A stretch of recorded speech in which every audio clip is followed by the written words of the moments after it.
현재의 공간 구조로는 국가적 난제와 그 위기에 제대로 대처하기 어렵습니다. 어려운 일이지만 국가의 미래를 위해 내린 결단입니다.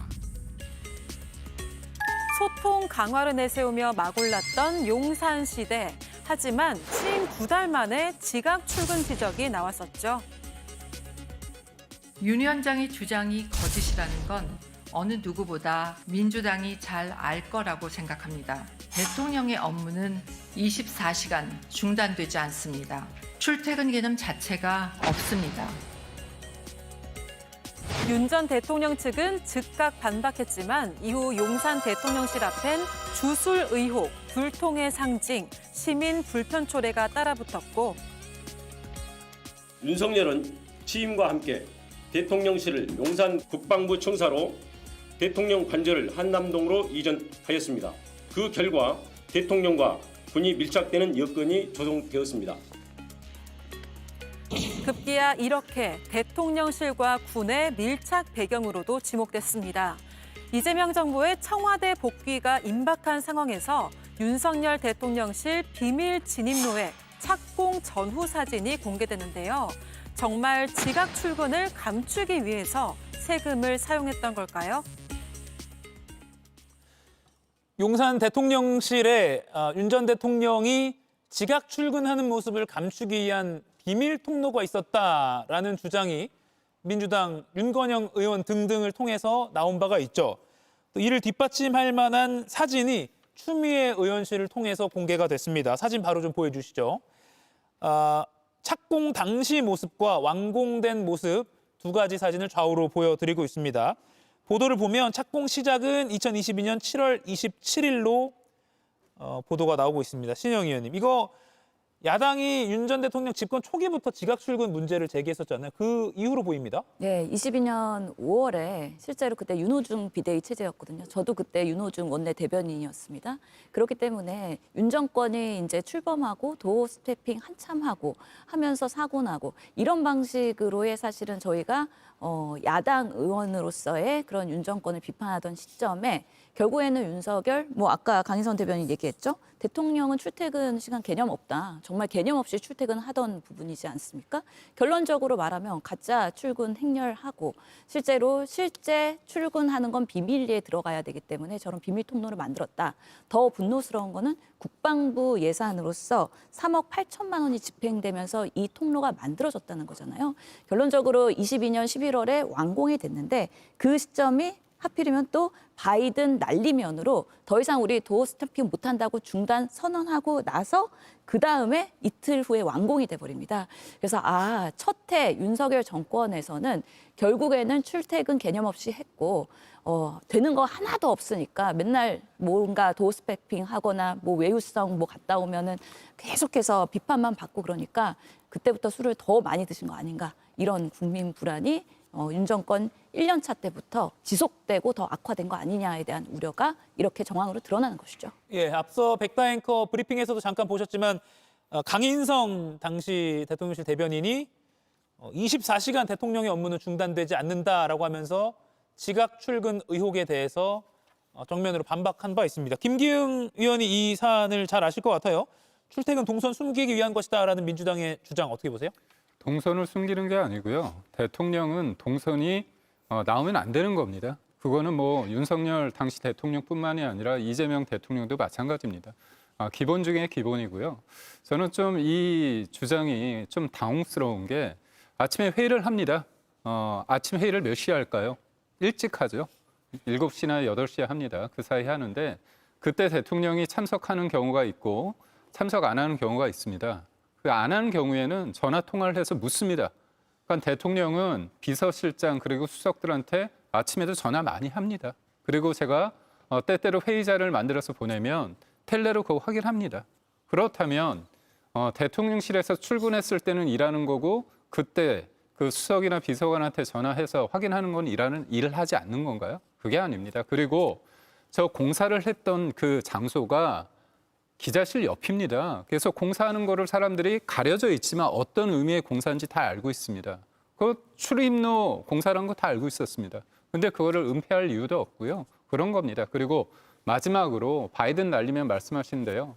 바이든 날리면에서 바이든이 아니고 날리면이 맞다고 하는 그 1심 판단이 나왔습니다. 그 당시 윤석열 대통령, 윤석열 정부 때 외교부가 이겼습니다. 그런데 참 안타까운 게 정권이 바뀌고 나서 이재명 정부의 외교부에서 항소를 안 했습니다.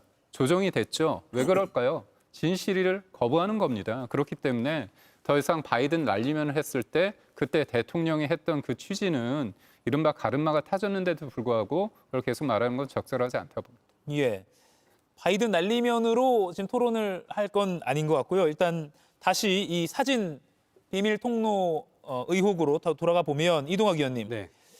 당시 이제 초반에는 한남동 관저가 아니라 서초동에서 용산 대통령실로 출근하느라고 뭐 교통 통제 이런 거에 대한 불편 이런 기사도 좀 나왔던 걸 기억하고요. 또 거짓 행렬을 먼저 보내고 나중에 출근하는 거 아니냐 뭐 이런 의혹까지 있었어요. 그래서 저것까지도 의구심을 갖고 지켜보는 시선이 있을 수밖에 없다 이런 분석도 나오거든요. 우리가 근데 계획적인 정부는 아니었다는 게 다 판명이 나버렸잖아요. 뭐 과거의 정책적인 사안만 보더라도 대왕고래도 그렇고 관저 이전도 그렇고 또 호주 대사도 그렇고 온갖 이 여러 가지 그냥 본인들의 즉흥적으로. 근데 저는 이렇게 할 수밖에 없었던 것이 본인 스스로가 왕적 사관, 내가 마음대로 뭔가 결정을 하면 그 즉시 바로 이루어질 수 있다라고 생각을 했었던 것이 아닌가라는 생각이 들고요. 처음에 저는 가짜 출근 차량을 보낸다라고 했을 때 너무 황당했어요. 그런데 나중에 알고 보니까 가짜 퇴근 차량도 보냈다는 거예요. 그러니까 관저에서 문제뿐만 아니라 용산 집무실에서도 술을 마셨다는 거 아닙니까? 그리고 난 다음에 퇴근을 해야 되는데 김건희 여사가 이 술 많이 마시는 날을 들어오지 말라고 했었다는 거예요. 이런 얘기들이 왕왕 들려왔습니다. 그러니까 국민들 입장에서는 대통령이 왜 퇴근을 안 하지? 가짜 퇴근 차량이 나가야 그 다음날 다시 가짜 출근 차량이 오기 때문에 그러한 것들을 국민들을 속이기 위해서 이렇게 움직인 것이 아닌가라는 생각이 들고 저는 처음부터 도대체 왜 이런 일들이 벌어졌는가.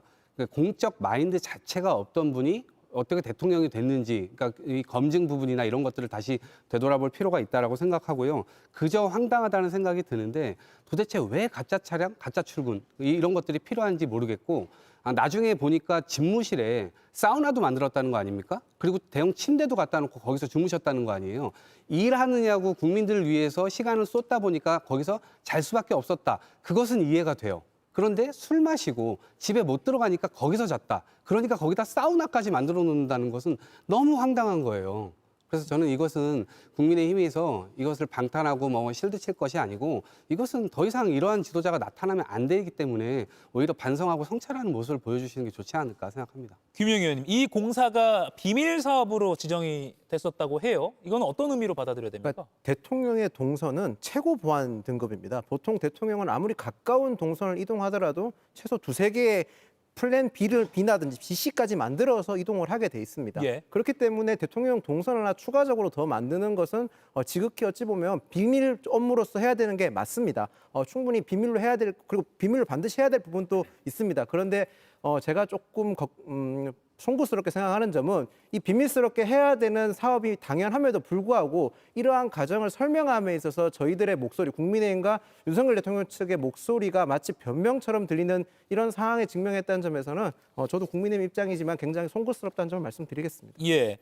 이런 가운데 한남동 관저 이전 특혜 의혹의 핵심 인물로 꼽혀온 김호진 전 국토부 차관이 구속됐습니다. 김 전 차관은 지난해 국회 국토위에 출석해서 이 관저 특혜 의혹에 대해서 기억이 나지 않는다라고 선을 그었는데요. 어제 영장 심사 이후에 취재진 질문에는 묵묵부답이었습니다.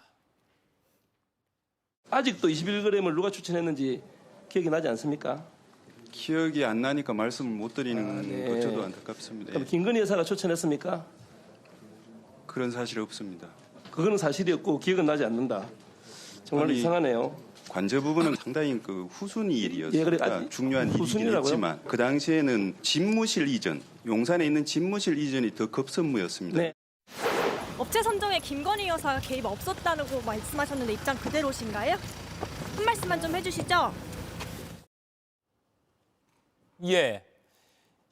21g이라는 업체는 뭐 대규모 공사를 해본 경험이 없고 실내 인테리어 전문인데 관저를 공사하는데 낙찰이 됐다. 이에 대한 의혹을 작년에 국회에서도 질문을 받았는데 김 전 차관은 누가 21g을 추천했는지는 기억은 안 나는데 김건희 씨는 아니다라고 답변을 했었습니다. 신영 의원님, 당시에도 선택적인 기억력이냐라는 논란이 있었어요. 지금 국회에 나와서 국민을 우롱한 거죠. 결국에는 연기한 거잖아요. 그리고 거짓말했잖아요. 실제로 이번에 구속영장 청부 심사에서는 솔직하게 다 얘기했단 말이죠. 윗선서 21g 강력 추천 지시 받았다. 그리고 김건희 친문관계 있다. 이런 거 다 인정했습니다. 본인이 이제 막다른 골목에서 구속 위기에 있으니까 사실은 그랬었다라는 걸 인정하게 되는 것이죠. 그럼에도 불구하고 구속은 됐습니다. 증거 인멸에 대한 부분도 있고요. 그리고 이런 부분에서는 직권남용 권리행사 방해의 죄도 해당이 되는 것이죠. 그러면서 국토부 차관으로서 실제로 코바나 콘텐츠의 후원 업체였던 21g이 부적절하게 계약을 맺고 계약 맺기도 전에 공사 들어가고 이런 부분에 있어서 문제식 분명히 있었을 텐데 김건희를 보호하고 방어하느라고 본인의 차관으로서의 국민에게 봉사하는 공무직에서 어떻게 이럴 수 있을 것이냐. 윤석열 정권의 그런 정말 국무위원들과 공직에 있었던 많은 사람들은 각성을 대우해야 된다. 그리고 그 처벌을 명백하게 받아야 된다고 생각합니다. 예, 다시 한번 말씀드리면 이 21g이라는 흔히 경험이 많지 않은 회사가 어떻게 한남동 대통령 관저 공사 등에 관여할 수 있었는가를 밝혀야 되는 건데 기억이 안 난다라고 했던 김 전 차관이 어제 영장심사에서는 윗선에서 강력 추천했다라고 답을 했다고 합니다. 김기웅 의원님, 이건 어떻게 봐야 됩니까? 갑자기 기억이 안 나다가 시간이 돼서 기억이 났는지 모르지만 처음에 진술이 위증일 가능성이 좀 있다고 재판부가 판단할 수밖에 없을 것 같습니다.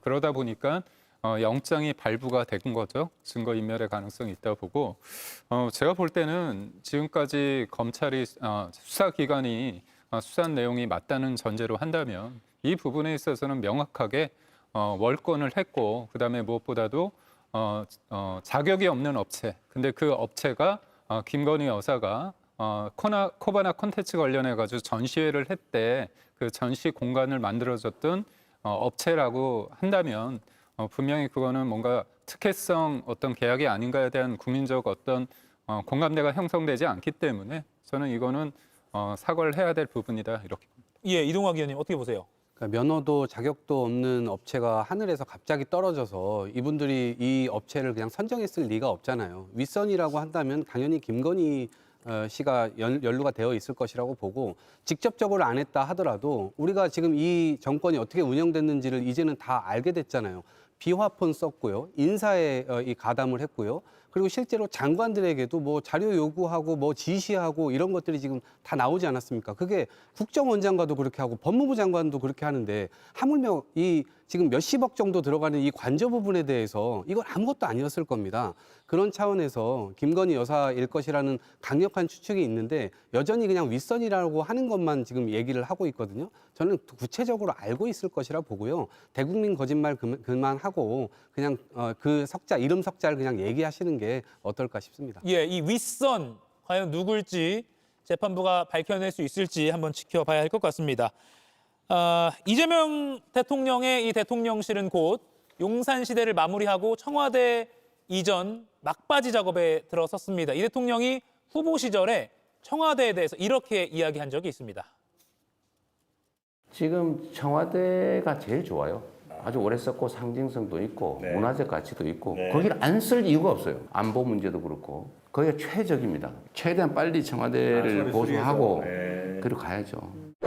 대통령실은 용산 시대를 뒤로하고 대통령이 원래 있었던 곳, 있어야 할 곳 청와대로 이전하겠습니다. 크리스마스쯤이면 이사가 마무리될 것으로.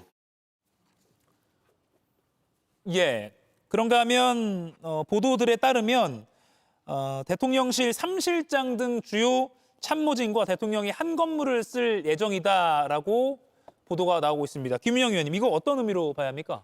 보통 청와대는 본관과 위민관, 즉 이렇게 두 가지 직원동으로 나눠져 있는데요. 보통은 본관에서는 대통령이 근무하고 위민관이나 여민관이라고 지칭되는 직원관에서는 행정관들 이하급들이 근무하게 돼 있습니다. 뭐 수석도 비서관도 다 거기서 근무하게 돼 있는데요. 아무래도 거리가 있다 보니까 물리적 거리도 있고 청와대 본관이라는 위압감 때문에 실질적으로 소통이 잘 안 됐던 건 사실입니다. 모든 정권이 청와대를 사용했던 모든 정권이 다 그런 일들이 있었고 구중궁궐이라는 뭐 얘기도 나돌았죠.